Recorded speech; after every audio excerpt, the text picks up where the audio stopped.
Well, thank you, Becky. It's a pleasure to be up here. So some of you were here a couple weeks ago when I gave this. I'm going to spin it around just a little bit. We have a lot of terms going around these days, or just a few that really fire me up. One of them, global warming. Doom is coming. Fire and brimstone. And climate change. How many of you work outside? No hands. For a living? I went from the house to the car. Yeah. Okay, so a lot of times, mostly it's I mow my lawn. I know, I've been there. He does a great job too. So, climate change. A lot of people don't really work outside. At least, not a lot of people that I know, and not a lot of people that raise a stink about these things. And the reason why I'm saying any of that is because, I feel it every day. And something that I know and I've felt in the last 9 years is no year has ever been the same. Ever. So climate's always changing, and I guarantee you in August, everyone feels like there's global warming.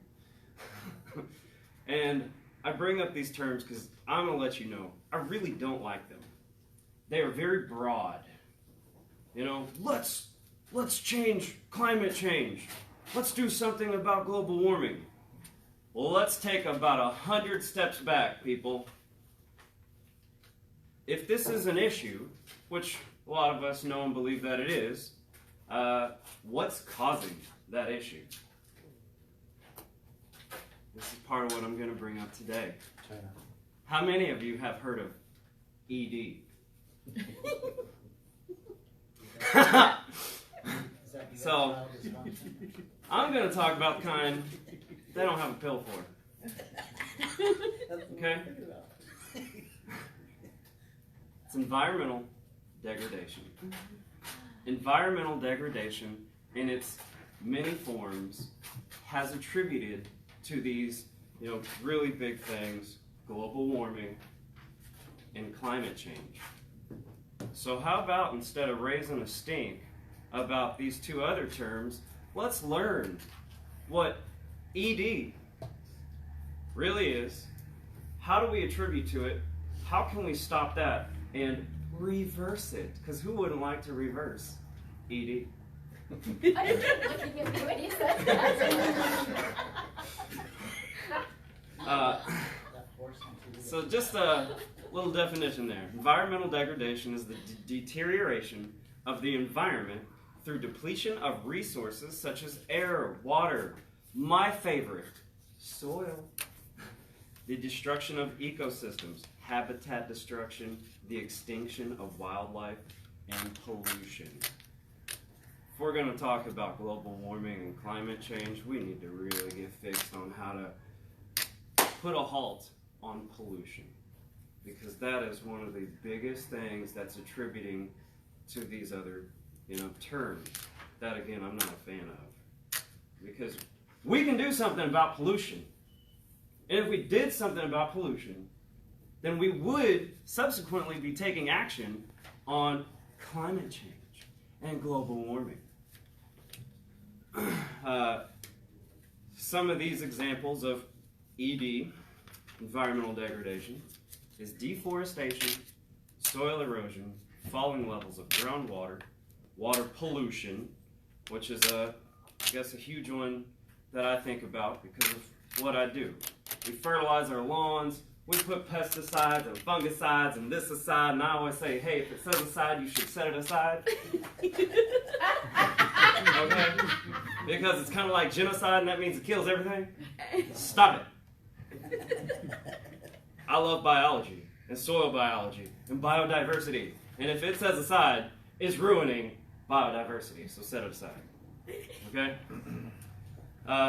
Throwing waste in rivers. We've seen those lovely videos and photos of all the pollution going in these, usually it's like third world countries, but let me tell you, I help out with the Clear Creek Environmental Foundation. Last weekend alone, within about a couple hours, we went up and down the creek, and everywhere that we could reach, we picked up 8 tires, a picnic table, tons of trash, things you don't want to talk about out loud. At least you know some people are being safe under the bridge. True story.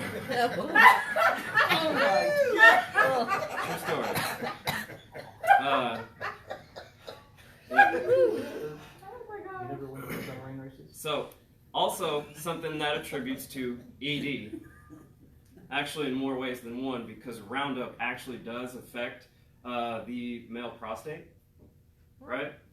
Within 30 minutes of exposure, it can start to affect the male prostate, plus all those chemicals do affect your hormones, your thyroid, your gut bacteria. And if some of you may know, because probiotics is becoming a bigger term and the thing these days, your gut is called the second brain. You know most of the serotonin in your brain is made in your stomach? Really? Yes. Oh my God. So if your belly's happy, you're happy. Right? And when we go and spray this and spray that, attributing to ED, we're unknowingly causing more harm to ourselves. I like to ask people, hey man, did that clover like jump out and punch you? I know you got crabgrass, but was it really that crabby to you? Don't hurt it. It didn't hurt you, and the root structures are amazing. Just a little, lovely photo here. Who loves that stuff? It's gross, right? You see, it's just a bunch of trash. And some animals. Awesome. And in some areas of Clear Creek, that's what it looks like, right? And luckily, there's a lot of people like myself who go out there and instead of saying, I want to make a change, we shut up, put on our gloves and boots, and go do it. Because I don't care about these big terms. I care about what I can touch and what I can make a change on. So, some people like to know some more clear facts, right? It says from the USDA soil portal, the cost of soil erosion, one of the forms of ED, is estimated at $44.39 billion in the United States. This value includes lost productivity, along with sedimentation and eutrophication of water reservoirs. Lost farm income is estimated at $100 million per year as a result of soil erosion in the United States. God dang, not only is it nasty and it's affecting us, but it costs a lot of freaking money, right? Because we don't zoom in and say, what's causing this? And how do we really change it? We can tax the hell out of everything. The EPA has been around a while. Has our pollution problem really slowed down? I don't see anybody that's getting excited to tell me yes. Because it's not always the answer, right? And understanding the underlying problems is what's going to really help us achieve things and create solutions. So, this is like a little photo, if you can see it, of soil erosion, and also could be a picture of deforestation. So, the term of deforestation amuses me because it's like literally how you make a desert grow, or desertification. It's nuts. So other things, and I want to kind of put a little emphasis on something that I'm more related to, I think, and that's eutrophication. Eutrophication costs a whole lot of money and causes a whole lot of problems. And some of it, we can make huge changes, but just by doing something different at home, right? Because I looked it up last night. Scott's alone sold $2.5 billion worth of their stuff.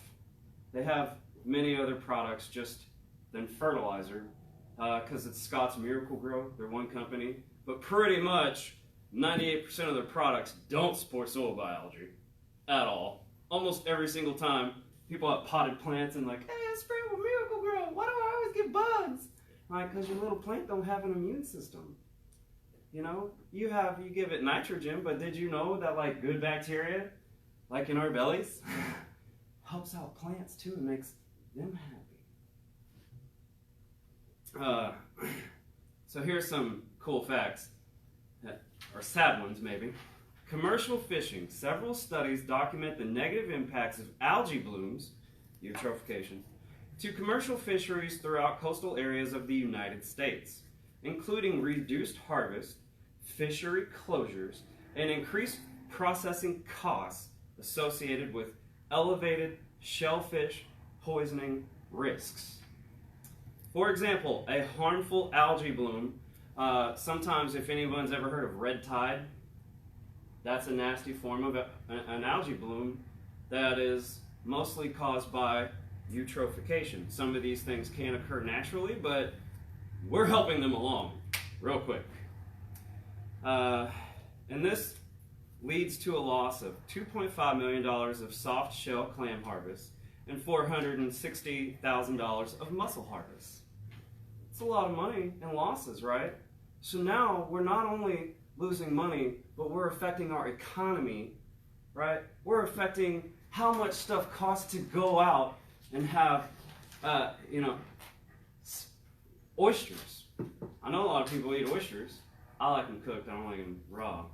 But, the costs go up. And we have to pay for it because we're ruining our own environment, attributing to ED. And we don't have a magic pill for this kind of ED. Okay? Also, human health. Algae blooms can cause a variety of adverse health effects in humans and animals through direct contact with skin during recreation, consumption through drinking water, or consumption of contaminated shellfish. Oftentimes when they are affected by red tide, they still get harvested, we get eaten. Oh, I got food poisoning. It's a bad restaurant. No, it's a bad freaking coast because we dirtied it up. Sorry. Okay, for example, a study from Florida documented increased emergency room visit costs in Sarasota County for respiratory illness resulting from algae blooms. During high algae bloom years, these visits can cost the county more than $130,000. That's just one county, right? One place. Now, if we could really look at the big scale, how is it impacting the United States and other countries? Because they're not alone. Who's ever had food poisoning? It's not fun, is it? And sometimes it's preventable. This one, woo. AJ, is it only shellfish or is it all fish? No, it really is all fish. And it increases to like the metal in their toxicity. Like, no, this is just one small representation. So drinking water costs. This one blows my mind a lot. Because before I tell you this part, 60 to 80% of our drinking water goes to irrigation anyway. I have to water my lawn all the friggin' time. And then I watered it 3 times because I put down some Scots. I didn't want my grass to burn. Boy, you're genius. Sorry. I know. Get a little intense. Drinking water treatment costs. Excessive nutrients in source water for drinking treatment plants can result in increased costs associated with treatment for health risks and foul taste and odor. For example, a study in Ohio documents expenditures of more than $13 million in 2 years to treat drinking water from a lake affected by algae blooms. Tell me that's not crazy. So because everyone had to have a beautiful friggin' lawn and we're dumping down poisons everywhere, we're costing ourselves another $13 million just to drink the water that we poisoned? I hope some light bulbs are going off here. Okay? And then what I've learned about one of my favorite books for anybody who likes to be inquisitive and read is How the Soil Will Save Us. Oh God. That book blew my mind and inspired me. Like, what I'm doing is making a difference because I'm trying to improve soil. Y'all have heard me talk about it a little bit. I love freaking soil. It's better than oil. I don't know anybody who can grab some Castrol and drink it, but we all grow our food in soil. So, restoration costs are substantial with restoring impaired water bodies, such as developing total maximum daily loads, watershed plans, and nutrient trading offset programs. For example, there are several trading and offset programs that have been developed specifically to assist in nutrient reductions. One developed for the Great Miami Rivershed in Ohio for nitrogen and phosphorus, estimated cost of more than $2.4 million across 3 years to try and fix what we broke. Okay, I've already taken a long time. I apologize. So, at any rate, I hope with this portion of the presentation, you start to see a more focused in picture of how we're attributing to global warming and climate change, and how, we should focus in more to think about how are we really going to make an impact. Because making another sign and protesting this crap obviously ain't making no difference. Taxing stuff the way obviously isn't making a freaking change. Because I don't care how much you tax the stuff, most of you still didn't know any of the terms that I just talked about. Right? So you didn't have any freaking idea on how maybe you could look into this further and make a change. So I implore you to investigate a little further. Zoom in, and let's make a change together. Thank you.